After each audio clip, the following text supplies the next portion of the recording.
right. Welcome back to another episode of Nerd Enthusiast Poker Podcast with your host, Anthony Idahogi, and Brian. Not the man. Not the man. We've clarified that now. It's weird. We got this new equipment. I feel like the kid in E.T., like right before they get on their bikes, he's like, let's get this going. We're all set now. We're getting more official by the month. We're making it better and better. So, not by subscribers though, guys. Patreon, subscribe to us. Yeah. We need to make some money here. Just kidding, Morosi. Sorry. So we got a couple of new topics for you this month, and we're gonna go over 4 different topics. We're gonna start with the Borgata. So got this in the mail. Borgata poker is back in effect. Yep. So got this in the mail. Their poker room is finally open, and luckily for us, Brian has made a trip there. Yep. So it opened about 2 Wednesdays ago. I didn't go on opening day. I figured it was probably be a little bit wild, a little bit crazy. So I waited until Friday. So I went Friday, not this most recent Friday, the Friday before. So what would that be? The 30th? No. 23rd. Yeah. 23rd. I went October 23rd. Okay. I went around noon time, like lunchtime. It was my first trip back to the casino since COVID had hit, so I didn't necessarily know what to expect going there. I parked on the outside entrance, where you park on the surface. Yeah. As soon as I walked in, they have it all roped off, pretty much one way in, one way out. You can't kind of venture into the casino until you go through like a checkpoint. Yeah. They had security guard there, signage, everything like that. I didn't get my temp checked. I didn't get asked any questions. Really? No temperature check? No. Wow. I didn't get ID'd. Just kind of made eye contact with the guy, gave him a head nod. Really? I'm surprised they didn't do the temperature check, because that's the first one that I've seen that hasn't done it. They don't have one of those thermo scans like the big ones. Like, did you walk through? Not that I saw. I mean, Oh. I walked through, like I said, a cordoned off area, but I wasn't stopped. I wasn't slowed down. I wasn't like spoken to or anything. Because usually they moseyed through. I mean, maybe he had something that he was monitoring as I walked through. But usually you have to at least stop so they can tune in on you. You know what I mean? Mm-mm. Wow. So no temperature scan there. Okay. No. So before I went, I actually had to re-download the Bravo app because my I hadn't used it in so long. My phone had like offloaded it just to save space. Yeah. So before I got there was about 20 people on the 1-3 list, which to me it seemed kind of long. But they changed their way of doing things. So when I first went in, if you are familiar with the way the poker area is set up, it's right outside the sports book area, right outside the horse racing area. It's wide open, so the check-in desk was actually roped off, cordoned off, so you had to kind of go in through a certain area. They had 6 feet of spacing set aside. Yeah. Go in, you make contact with a Borgata employee behind the desk. They're taking your card. They're actually taking your M-Life card, swiping it in, and they're asking what game you want to play. So I had only signed up for 1-3 because I don't know if anyone knows. I don't know if it's the new thing. I didn't get clarification, but it doesn't look like Borgata is going to be offering 1-2 anymore. It looks like they're changed to 1-3. Most places now are offering 1-3, which is basically the old 2-5. Yeah. 1-3, like, so people that have been grinding for more than 5 to 7 years, I guess now. 2-5 in most places used to be a $100 to $500 buy-in, and then 2-5 became a deeper game where it became 200 to 1,000. Yeah. And so that middle range they kind of got rid of, and 1-3 kind of took over the old 2-5. Yeah. So I signed up for 1-3. She didn't really give me a time frame. She's just like, look, what's your phone number? And I'm like, huh? I'm married. What do you... I'm like, wait, really? No, but what they're doing now is they're actually taking your number down. Okay. And then they're sending you a text. Oh, like a restaurant. When your seat's ready. It's actually, it's pretty legit because... I like that. I like that better. So then that way, it's actually, that's better for the casino because now you're going to wander around Yep. and you're like, Yep. I'll put some money on craps. Listen, I'll put some first money thing on I did. First thing I did. I'm like, I got a couple minutes to kill. Went to the craps table. I'll put some money on roulette. Won a quick $50 playing some numbers. Went downstairs, got a bite to eat. I was there probably about, I'd say 20, 25 minutes. What's the food going on at Borgata? They still have all the stuff open downstairs? Everything downstairs open. Yep, Okay. Yep. Anything closed? Like anything that you noticed was like Not that I saw. everything's up No, and running. Okay. no. I mean, like I said, I went in through surface, went straight to the poker room, Yeah. went straight to the craps table, walked back, walked downstairs, got food, and then I got my message. So I didn't really go through the whole casino. I kind of just went from point A to point B real quick. Yeah. But yeah, like as soon as I got the text, called them. I had just finished eating. They're like, yeah, come up, your seat's ready. They wound up opening a new game. Seven-handed? Seven-handed. Yeah, so to say that I don't think it said on this here. So oh, it does. 30. They have 30 tables, seven-handed. So this was the flyer I got in the mail just recently, and 30 seven-handed tables. Yep. Spectators will not be permitted in the poker room, which that's fine with me. I hated railbirds in the first place. I hate people standing over top of me, like other people's friends.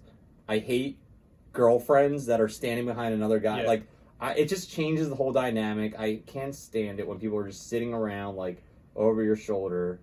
So it's funny you say that because, like look, Borgata did a phenomenal job, and that's kind of what I'm going to sum it up with at the end. Is that like a lot of the things that they had in place, the hand sanitizing stations, the switch from dealer to dealer, like they handled it very smoothly. Everything was focused on cleanliness. Yeah. The spectator thing, look, there's only so much that they can do to kind of stop things. Yeah, you can't really monitor everybody walking through. Yeah, and I don't know, it's funny. You go to the casino and you always see the young guy or the young whatever playing poker, and he's a noob. And this is kind of what I was going to go into. I was going to go into this later. Okay. So when I sat down, I bought it for 300. It was a fairly tight game for the most part. Two seats to my left, there was like a younger guy. You could tell that he was probably a newer player in the casino. Like he was younger. You could tell he was younger. Playing super aggressive. Even seven-handed, like he was opening a lot of pots, 10, 15, 20, whatever. And to kind of go off your spectator thing, he wound up winning like a really, really big pot three-way all in with two other guys. And he wound up winning like $500-600.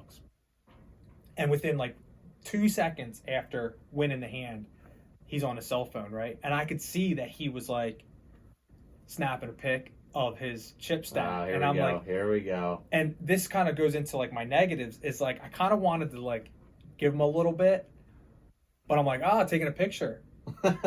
And because of the plexiglass that's set up, he was across from me, and he's like, huh?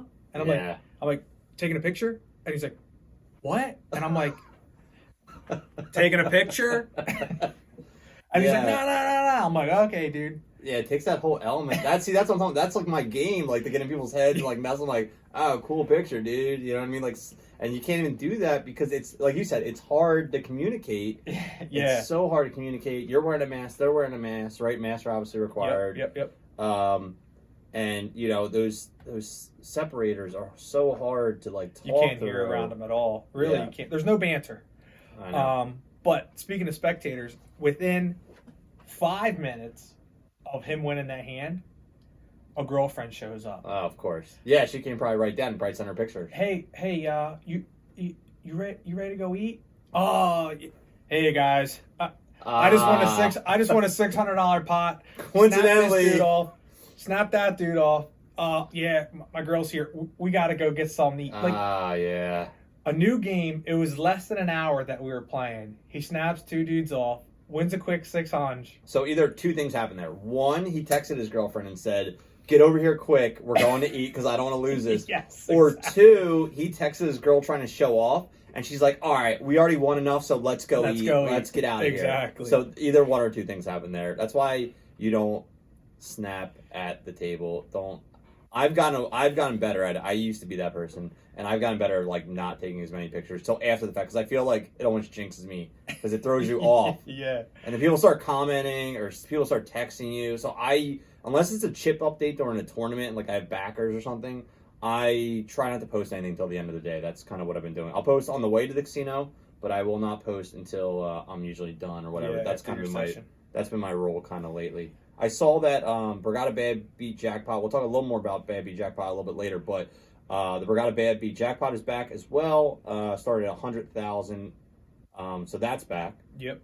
Like I said, not many complaints. They did a really good job. The floor did a phenomenal job just making sure that each station was cleaned up before a new person was sat. Yeah. The floor was the guys or girls that were responsible for actually doing the cleanup. They came over with gloves. Every time someone got up. Yeah, they were wiping down everything. They're wiping down the felt. They're wiping down the railing, the cup holders, everything. The only complaints that I have, and this is going to kind of lead into my second visit. So I actually went twice. I just went this most recent Friday. Is exactly that. Like that guy got up, right, and he left with his girlfriend. So now we're 6-handed. Yeah. So then if another guy gets up or another girl gets up, we're now down to 5-handed. And listen, I know some people prefer to play a short-handed game of poker. Yeah. Lower rake, whatever the case may be. You can open up your game a little bit. Me personally, I like to play more of a full ring, at least 8 people for a regular consistent basis. Yeah. We sat playing 5-handed Really? for a decent amount of time before they even filled those seats because they can't fill the seats until a floor person comes and sanitizes the seat. Then after it's sanitized, they pick up like a little tiny cardboard card. Mm-hmm. And now it tells pretty much the dealer and the floor that now that seat's available, and then they'll in turn fill the seats. So even though they had a list running for most of the day, the filling of the empty seats on tables that were currently running was fairly slow. And you can't be that scumbag dude anymore that would just snake a seat, like No. jump in a seat, like I was on the list. No. I thought I was up next. No, absolutely not. Did he PK? He. That's good. I heard PK right here. Oh wait, you said PK? PK. My bad. My bad. I just took the seat. Exactly. Yeah. And plus, I think. So wait, what about chips? You have to buy them at the window, right? Buy them at the window. Yeah, that's the same at Borgata. They've been doing that for years, though. Unless it's a rebuy. What about rebuys, or did they sell? No, you could get more. Like I didn't buy any more chips, but some people had like bought in more chips at the table. Okay. Now, fast forward to this most recent Friday, I went. A buddy of mine went. Same time. We went like 12:30, 1 o'clock. A lot more people this time. Yeah. The 1-3 list was 75 people deep.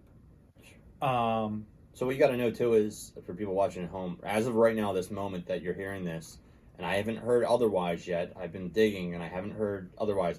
Borgata is the only poker room open in Atlantic City right now. So, and that is the only legal is the key word there. Poker room open in New Jersey right now. So that's all you got. So I was expecting the first day you go that was going to be through the roof, but yeah, that's. I mean, you're looking at 30 tables. So you. But it's only 7-handed. Yes, and you have to be realistic.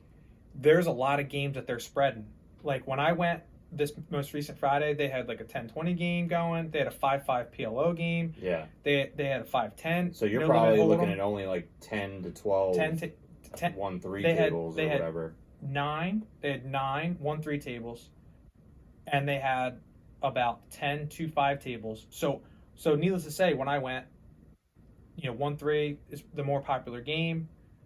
75 people. 2-5, they had 20 people on the list, and just as many tables for 1-3, and they weren't open anymore because all 30 tables that they had earmarked were already filled up with 3-6 limit or whatever. Like they're spreading games to fit everybody's kind of interest level. Yeah, because they still want to attract some of those high rollers back to the casino as well. Yeah. As well. So yeah, it's difficult for sure. Yep. So I wound up playing 2-5. Finished up a little bit on this session. Finished down on my first session. Half a buy-in, and this most recent one. Finished up like $30. No big deal. Oh, so I think did I drink service?